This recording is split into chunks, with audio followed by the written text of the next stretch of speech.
Yeah, this is awesome. What a great opportunity to talk about our business here. How do you feel right now? A little bit nervous, to be totally honest. Participants, you want to whet their appetite, so they want to give you a full interview. So, ready. The current rate just to click that ad to go to ESPN.com, it's $5,000, which I've created some of this technology before. It doesn't cost $5,000 to do. It's almost like highway robbery. Basically, is this like canned goods from around the world? And one of our main advantages is, being at Columbia with a lot of international students, every single country, the products are sourced by someone from that country. So the idea is that you're getting a lot of local experts who are the ones choosing these products. What is your plan to make sure the business is sustainable? People want that experience of finding out about other cultures. And I think, that is not something that's going away very soon. I'm a current MBA here at Columbia. We actually started just with the top 10 business schools. So we've been building brand ambassadors at different campuses, and we're working on a pretty exciting ultimate intern competition where we're actually going to be for the student that refers the most of their friends to join Perk.la, we're going to fly them to New York for an all expenses paid week here, and they're going to do internships with Cole Haan, 9 West, and a whole bunch of our partners, which we're pretty excited about. Instead of seeing strangers' reviews the way you would on Amazon, you see reviews from your social network. What if you don't have a lot of friends who have babies and things? How do you keep the attention of the customer? There's Facebook and Twitter, but anything you're posting on your Facebook wall disappears within 24 hours. What parents do right now, actually, to collect information that they trust and rely on is collect spreadsheets from their friends with lists of baby products that they recommend. And it sounds completely crazy, but we've got hundreds of them that we've gotten from our users. And we're seeing already that our users are off the charts in engagement. It's a dispatch service, basically. It's in the Uber sense, as Time said, right? Plus, you mentioned medical training as well. Is that kind of the nut of it? Or? This really represents a sea change in how emergency medical care is provided in these countries, because at the moment, by and large, there is none. And in fact, the World Health Organization has said that between 1% and 5% of developing countries' GDP is spent on care for the injured. That's an extraordinary amount of money. And basically what we're saying to corporations and to governments is that it is more expensive for you to not do anything than it is to make even the most basic improvements in the systems that already exist. Nice work, everybody. Great.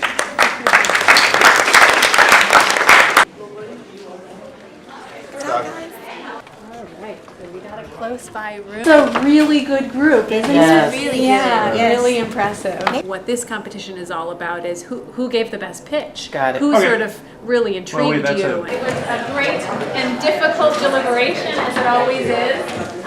And I got the judges to agree to to interview 4 of you. So obviously we're a little bit pre-revenue. What's your expectation? And going into 2014, we have estimated around $1 million in revenue, and then in 2015 about $2.5 million. My first question for you is, how did you start the business? What made you decide there was a need for what you're doing? So the real story is that when I was pregnant, I walked into a Babies R Us for the first time and promptly burst into tears. I saw a wall of baby bottles in front of me, and I thought, if I can't make a decision between these, how am I going to actually make the tough decisions about being a parent? So that was my problem as a parent, but also wearing my MBA hat, I saw a really big gap between what people were sharing on social networks and where people were shopping. So how would you define your success?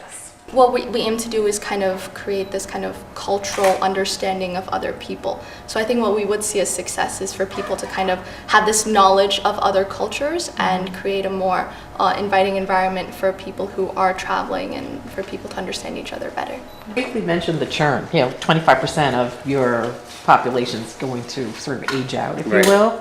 And you touched upon how you might want to handle that. Can you explain further about Yeah, so luckily the opportunity right now after going after students is gigantic, and there's 20 million of them in the US. So we have to have a bit of tunnel vision right now in terms of what we're doing, and that's right now focused on signing up as many students as we can and going out there, and that's a pretty big task.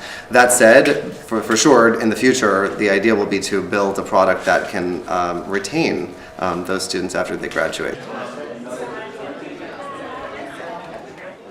We do order them, 1, 2, 3? We do. Oh, do we? I think so. We have in the we had- past. Okay, great.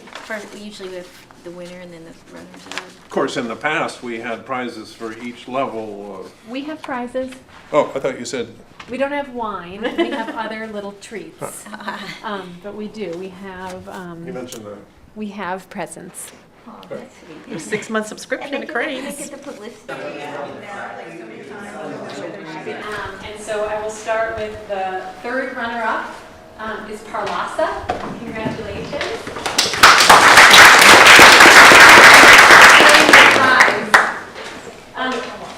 The second runner-up is Try the World.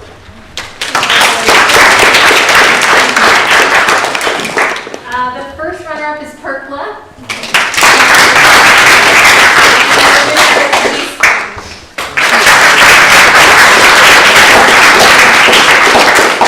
Did you guys have a specific criteria you followed to determine the winner, or was it just kind of based on feel? No, a lot of it is, honestly, these pitches were all extremely polished, I think just from the start of the competition, which made it tough, and I feel like they were very close. A lot of it, has to do with how you present the business model.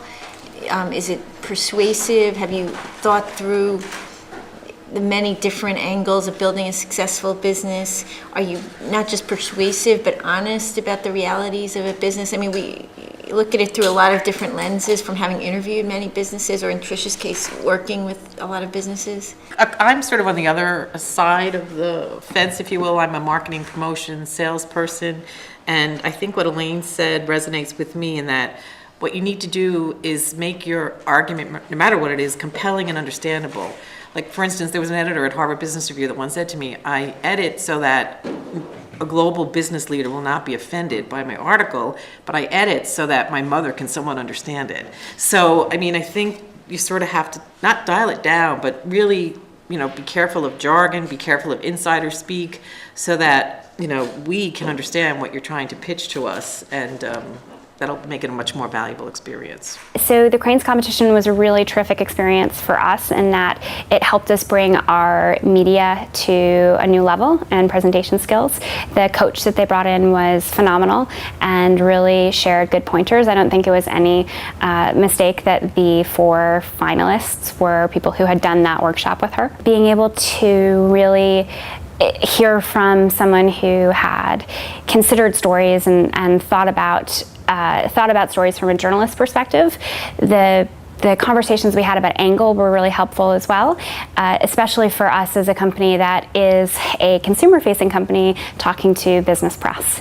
So really important for us to be positioning weeSpring not just as a site that is a terrific resource for parents, but as a place that brands can get unparalleled insights into their consumers and really amplify the word-of-mouth recommendations that are so valuable to them. So I got my start in politics, and what I loved about politics is that because it's a lot of really young people who are just digging in and rolling up their sleeves, there are really no barriers as to how much you can accomplish and what you can get done.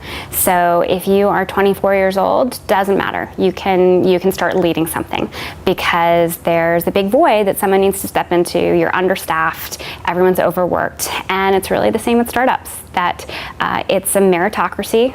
It doesn't matter what your experience is, as long as you're bringing energy and determination to it, you can get it done. So I don't have to think about corporate procedures and policies and decision-making chains. If I get an idea, I can get an idea and execute it. And that's the most rewarding thing about all of this.